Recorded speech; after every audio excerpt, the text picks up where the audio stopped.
Hello everyone. I know you are working hard to prepare for this CISSP exam. Also, you must have watched many videos regarding this subject matter. However, this video differs from all others because I am going to tell you in a very brief time what the heck CISSP is all about. Usually this happens to a lot of candidates. Since CISSP is a mile wide and inch deep, candidates exhaust their mental resources in memorizing details in such a way that they forget what the big picture is all about. There was a story about an artist who wanted to create a perfect human sculpture that would be a marvel in the world. So he isolated himself from everyone. He covered his workshop with a black film so that nobody could see what he was doing.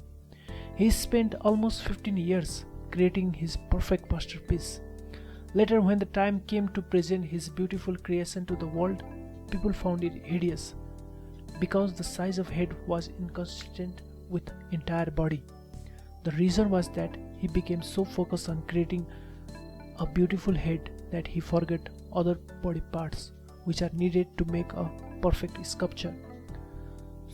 So my primary aim in this tutorial is to make sure that you always keep the complete picture in your mind while preparing for this exam. It will act as a guideline so that as you progress in your study, you can check whether your understanding matches with this guideline or not. Again, don't assume that this video is silver bullet. You have to put lot of effort, mind it, lot of effort. But this video aims to channel your effort in a right direction, as rightly put by Kenny Rogers in his song Gambler. If you are gonna play the game, boy, you gotta learn to play it right. Let's begin with Domain 1, Security and Risk Management. You need to know about CIA Triad. These are the three core security goals or pegs on which the whole cybersecurity tent is established. Know them and their related concept: identity, authentication, authorization, and accountability. There are various things in domain 1 which will be repeated in other domains, so this domain is very important. Security governance is another important topic here. It shows how much the organization is committed to improve their overall information security posture. It establishes different roles and responsibilities of different personnel like CEO, CISO, and others. It also includes what information security policies, procedure, standards, guidelines should be created in any organization. It also explains about the concept of due care and due diligence. Both are legal concepts. The organization will be held liable if they don't maintain due care and due diligence. Policies also include personal security policies and the procedure that should be followed at the time of hiring and terminating staff. Security governance also include various enterprise architecture development framework like Jackman framework, which shows how IT infrastructure should be created in any organization. The major part of this domain is risk management concept. You need to know what risk management is and what are its components. It includes the concept of threat modeling, the risk analysis method, including qualitative and qualitative risk analysis methods for quantifying risk. There are also different types of controls measures to reduce risk, including training and awareness program. Again, this is a very important component because this certification is all about information security, so the risk is the keyword here. Then there is BCP planning. Risk management is proactive measure, while BCP planning is a reactive measure. Risk management is a subjective phenomenon. So what if your assumption is wrong and threat is materialized? You need a backup or contingency plan that is covered in your BCP planning. In today's context of COVID-19, it has become more important. Finally, this domain covers some major cybersecurity laws. You don't have to be a lawyer to pass this exam, but having general knowledge about the law will tell you when to seek legal counsel. This will prevent you from suffering from any type of legal liability. Among the law, GDPR is a hot cake. make sure you know its provisions by heart. Another hot topic is intellectual property. Be familiar with its key laws like copyright, trademark, patent, and their provisions. Larger picture in this domain is in exam or in real life. You need to consider these concepts before making any information security decision. For exam, it is also very important.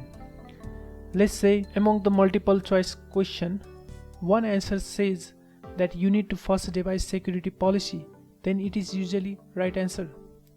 Also remember, domain 1 carries more weight in the CISSP exam. It carries about 18%. Domain 2, asset security.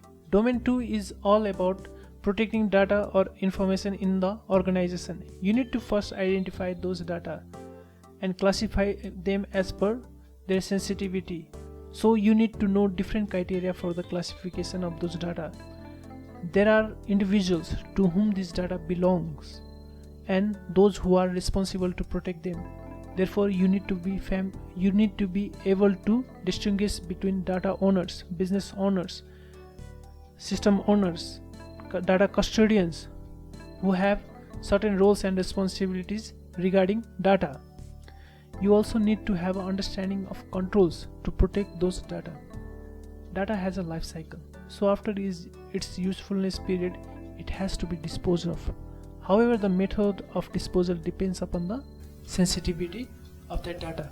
So the bigger picture in this domain is organization generates data and each data has a sensitivity value based on its importance to that organization. So the security controls should be applied and after its usefulness period it should be destroyed. Again, the destruction method should match with the value of that data. Domain 3, security architecture and engineering. This domain might overwhelm some individuals, but you need to understand what is the purpose of this domain. This domain provides the guideline on applying logical and physical security controls. It starts with encryption, its history and types of encryption. In the exam, if the question is from encryption or law, they are usually one-liner question, so memorization is key here. You should at least know what types of symmetric and asymmetric encryption. Then there are different security models which provide guidelines for implementing security controls depending upon the needs of organization. These security models focuses on particular components of CIA triad which you need to keep in mind at the time of studying them. For example, Bell-LaPadula model focuses on confidentiality, Viva focuses on integrity, Clark-Wilson on integrity and separation of duties. There are different security standards like TCSEC, ITSEC and common criteria for evaluating the different security products of vendor. The customer will have a certain level of confidence in these products when they are certified under those standards. So you need to understand the salient features of these standards. The key terms here are functionality and assurance. You also need to be familiar with other protection mechanisms like memory protection, trusted platform model, protection ring. Also the security controls. Also you need to be familiar with security controls in large scale industry environment, IoT devices and others. This domain also covers security vulnerabilities and controls in the areas like virtualization, cloud computing, mobile computing, data analytics and so on. You need to know about these concepts because these are the latest development in IT sectors which will have a potential growth in the future. But you don't need to delve deep into this content. However, you need to understand what are the major risks in these areas. Another major part of this domain is physical security. An information system is not about logical access control, but it is also about controlling physical access control to various hardware, software and sensitive building areas. This covers different key consideration like where the building should be located, how to protect it with fences, gates, guards, having proper ventilation, heating, air condition system, implementing different types of preventing controls like fire suppression system, smoke detectors, and also having proper physical intrusion detection system like motion detectors. So the major focus of this domain is security vulnerabilities and their controls. Domain 4, communication and information security. This goes without saying. OSI model is most important concept in network communication. You need to understand OSI model so much so that you should be able to put any network devices in any of the layers of OSI model. Also, don't forget, you need to understand the comparison between OSI model and TCP/IP model. Although more focus is given on OSI model in this domain, TCP/IP was introduced first and widely referenced. The major objective of the OSI model was to be an open standard to ensure interoperability between various network device vendors. There are different communication protocols that you may come across here, but you need to focus on some common protocols like DNS, ARP, and other converged protocols.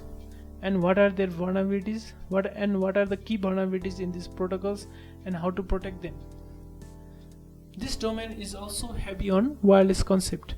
Again, this is an information security exam. You need to consider what are the securities in those wireless protocols. You will also need to know what are the common security threats and how to prevent them. How can discussion on information security can be complete without discussing firewall and their types? Here you need to focus on two key things: types of firewall and firewall architecture. Another important component here is authentication protocol like CHAP, PAP, and EAP, which are used in wireless protocol. Other security concerns included in this domain are security voice operation, email security operation, remote access, and other remote access technology like VPN and IPsec. You need to also be well versed in network topologies like LAN, WAN, fiber, and so on. We conclude this domain with different network security threats and mitigation. So what is bigger picture in this domain?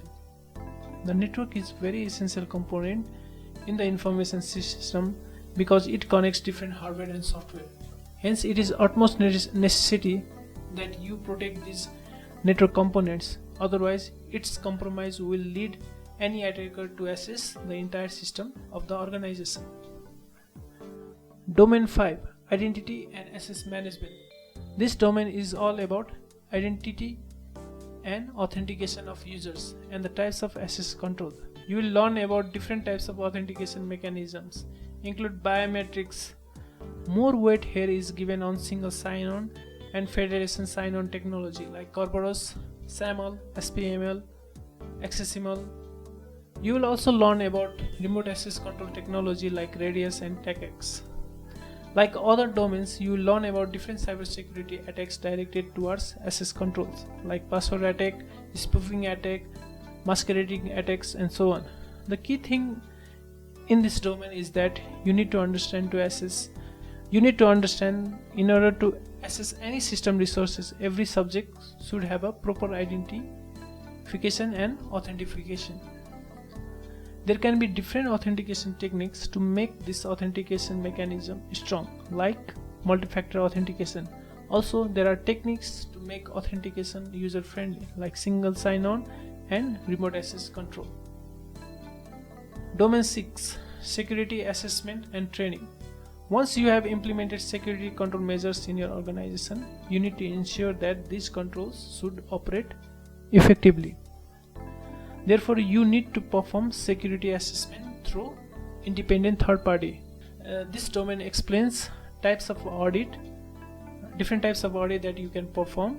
Also talks about vulnerability scanning, penetration testing, software testing, website testing, and so on.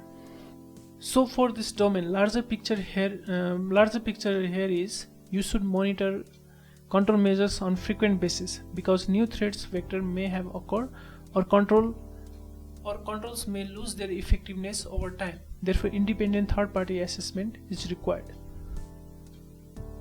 Domain 7, security operations. Most of the topics in this domain are already covered in the above domains. The key thing that you need to consider here is incident response process, that is how you are going to respond to information security events. Then there is a disaster recovery plan which focuses on recovering IT assets when it is damaged by natural disaster or human negligence. Finally, we have a BCP which provides the options of different alternatives like hot, cold and warm sites. Another important topic is ISC Square Code of Ethics, which are highly testable. Write it down. You will get at least one question from the Code of Ethics. The other thing that you need to consider here is how forensic investigations are carried out, how evidence should be protected via chain of custody. There is also other information like types of attack, personal security controls like separation of duties, mandatory vacation, but most of them are already explained in other domains. So, important thing in this domain is how you are going to recover from incident or disaster when they happen. You have to make sure that your organization is resilient in the event of unfortunate events. Every security professional should practice a code of ethics while performing his duties. Domain 8. Software development security. It differs greatly from other domains as it is not directly related to information security. It talks about different programming concepts like functional programming, object-oriented programming. Then it talks about different models of software development like waterfall, spiral model and so on. It also talks about different security testing that needs to be performed so that attackers does not abuse the application. It finishes with application-based security threats and mitigation techniques. This domain explains the security should be baked inside the software development rather than bolted in. It means security professionals should raise security concern from the beginning stage of the development of the application or software, so that the final output will have a few vulnerabilities and these vulnerabilities will have a low impact. Let's talk about the interrelationship between these domains. Domain 1 teaches any future CISSP aspirants that for proper information management security system there should be good security governance. Domain 2 is all about how the data should be classified, how the different security controls should be implemented and disposed of as per the value of the data.